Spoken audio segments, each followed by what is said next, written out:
सियासी उलटफेर, जीतन राम मांझी को लगा बड़ा झटका।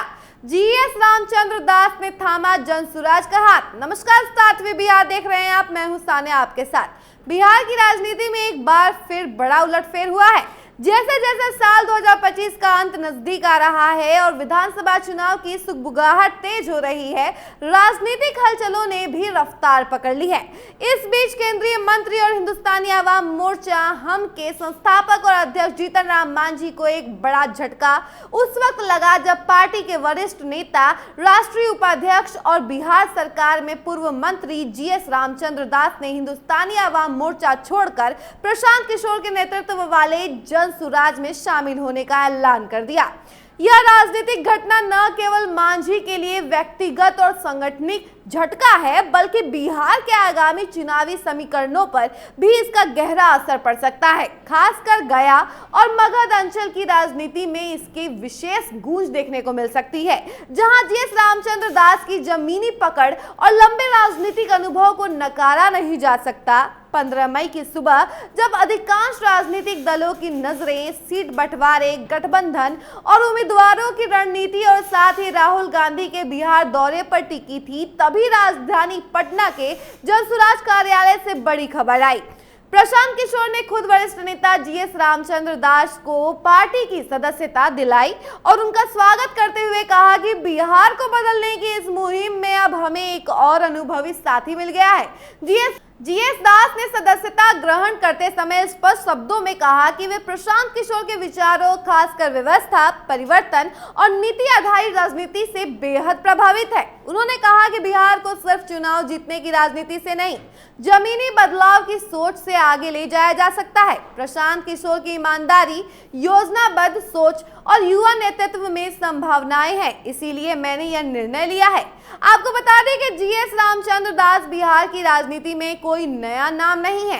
मूल रूप से गया जिले से आने वाले दास ने छात्र जीवन से ही सामाजिक और राजनीतिक गतिविधियों में भाग लेना शुरू कर दिया था।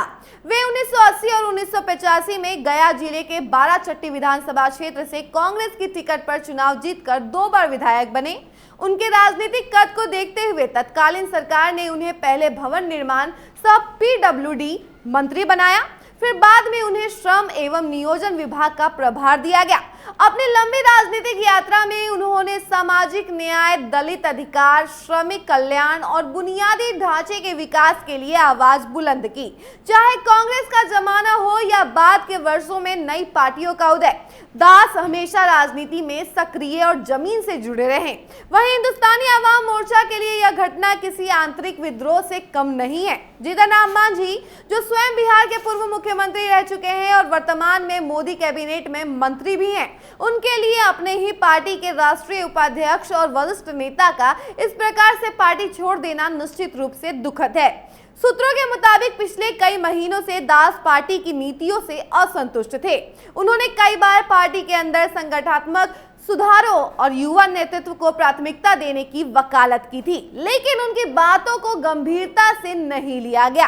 राजनीतिक विश्लेषकों का मानना है कि इस घटनाक्रम से हम पार्टी के अंदर फूट की शुरुआत हो सकती है। दास जैसे अनुभवी नेता का जाना यह संकेत दे रहा है कि मांझी की पार्टी अब पहले जैसी एकजुट और प्रभावशाली नहीं रही। प्रशांत किशोर का जनसुराज पिछले 2 सालों से लगातार जनसंवाद यात्रा, पद यात्रा और गांव-गांव जाकर जनता से सीधा संवाद करने की रणनीति पर काम कर रहा है। पार्टी का दावा है कि बिहार के 38 जिलों में 5 लाख से अधिक लोगों से सीधे संपर्क में है। अब जब विधानसभा चुनाव की उल्टी गिनती शुरू हो चुकी है, जनसुराज ने यह स्पष्ट कर दिया है कि वह राज्य की सभी 243 सीटों पर अपने उम्मीदवार उतारेगी।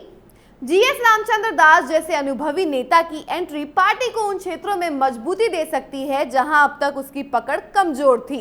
जनसुराज के साथ दास का जुड़ना केवल पार्टी के विस्तार की बात नहीं है, बल्कि इससे बिहार की राजनीतिक समीकरणों में भी नया मोड़ आ सकता है। खासकर मगध क्षेत्र, गया, नवादा और आसपास के विधानसभा क्षेत्रों में जहां दास की व्यक्तिगत छवि और सामाजिक नेटवर्क काफी मजबूत है। इस कदम से कांग्रेस, आरजेडी, जदयू और हम सभी को नुकसान हो सकता है। वहीं भाजपा के लिए यह अप्रत्यक्ष रूप से राहत की बात हो सकती है, क्योंकि विपक्ष की एकजुटता पर यह सवाल खड़ा करता है। बोध गया और बाराचट्टी के ग्रामीण क्षेत्रों में इस खबर के आने के बाद हलचल बढ़ गई है। स्थानीय लोगों ने कहा कि दास ने यदि जनसुराज से चुनाव लड़ा तो परंपरागत दलों को बड़ी चुनौती मिल सकती है। गांवों में व्यवस्था परिवर्तन के नारे को लेकर एक नई चर्चा शुरू हो गई है। खास बात यह भी है कि दास का जनाधार दलित और पिछड़े वर्गों में है, जो आने वाले चुनाव में निर्णायक भूमिका निभा सकते हैं। अब तक जनसुराज ने 25,000 से अधिक पंचायत प्रतिनिधियों में संपर्क किया है और 30 जिलों में स्थायी कार्यालय स्थापित किए हैं। पार्टी का फोकस जाति आधारित राजनीति की चुनौती देने और विकास आधारित राजनीति को मजबूत करने पर है। जीएस दास का जनसुराज में जाना यह दिखाता है कि अब राजनीतिक दलों में केवल पद नहीं, नीति और दृष्टिकोण भी मायने रखने लगा है। मांझी के लिए यह व्यक्तिगत क्षति है, क्योंकि दास न केवल पुराने सहयोगी थे बल्कि संगठन के भीतर संतुलन बनाए रखने वाले नेता भी थे। सामाजिक कार्यकर्ता और दलित मामले के जानकार शंभू पासवान कहते हैं कि दलित नेतृत्व में नई सोच और नई राह की तलाश शुरू हो गई है। जनसुराज इस संभावना को प्रस्तुत कर रहा है और दास जैसे नेता इसे आगे बढ़ा सकते हैं। सूत्रों के अनुसार जनसुराज आगामी विधानसभा चुनाव में जीएस रामचंद्र दास को बोधगया या फिर बाराचट्टी से टिकट दे सकती है। पार्टी का मानना है कि उनके अनुभव, कद्दावर छवि और स्थानीय पकड़ से पार्टी को सीट जीतने में मदद मिल सकती है। बिहार की राजनीति में बदलाव की बयार बह रही है। जहां एक और पुराने नेता नई पार्टियों की ओर रुख कर रहे हैं, वहीं युवा मतदाता भी नए विकल्पों की तलाश में है। ऐसे में जीएस रामचंद्र दास जैसे अनुभवी नेता का जनसुराज से जुड़ना इस चुनावी मौसम की सबसे महत्वपूर्ण घटनाओं में से एक है। अब देखना यह होगा कि यह बदलाव केवल चेहरे का है या वाकई बिहार की राजनीति में कोई नई दिशा और दशा लेकर आएगा। बाकी ऐसी ही तमाम खबरों के लिए बने रहे हमारे साथ और देखते रहे स्टार टीवी बिहार। धन्यवाद।